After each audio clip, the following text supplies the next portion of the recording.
এদিকে সিপিডির সম্মানীয় ফেলো ডক্টর দেবপ্রিয় ভট্টাচার্য বলেছেন, প্রস্তাবিত বাজেট চিন্তাশীল, তবে বাস্তবায়নের জন্য যে আর্থিক ভিত্তি দরকার সেটি দুর্বল। অন্যদিকে অর্থনীতিবিদ আবু আহমেদ বলেছেন, বাজেট চ্যালেঞ্জিং, মূল্যস্ফীতি নিয়ন্ত্রণে না আনতে পারলে মিলবে না বিদেশি ঋণ। নীতি কাঠামো নিঃসন্দেহে খুবই শক্তিশালী এবং সেই অর্থে সূক্ষ্মভাবে বিচক্ষণের সাথে তৈরি হয়েছে, কিন্তু এই নীতি কাঠামোকে বাস্তবায়ন করার জন্য যে আর্থিক ভিত্তি, যে আর্থিক কাঠামো, সেটা অত্যন্ত দুর্বল। কারণ এটার জন্য প্রয়োজনীয় অর্থ নেই এবং যে অর্থের প্রাক্কলন করা হয়েছে সেটা খুব বাস্তবসম্মত বলে মনে হয় না। সরকারকে লিড নিতে হবে, আমি যেটা বলতে চাইছি এবং যেটা বাজেটে অনেকটা প্রতিফলিত হয়েছে, সরকারকে লিড নিতে হবে আপাতত উন্নয়ন কর্মকাণ্ড চালিয়ে নেওয়ার জন্য।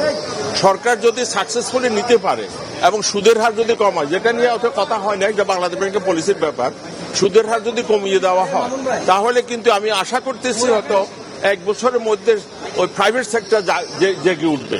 প্রাইভেট সেক্টর না জাগলে শুধু সরকারি অর্থায়নের মাধ্যমে ইকোনমি 5.5 জিডিপি গ্রোথের 5.5 বা 6 এর মধ্যে পৌঁছানো কঠিন হবে।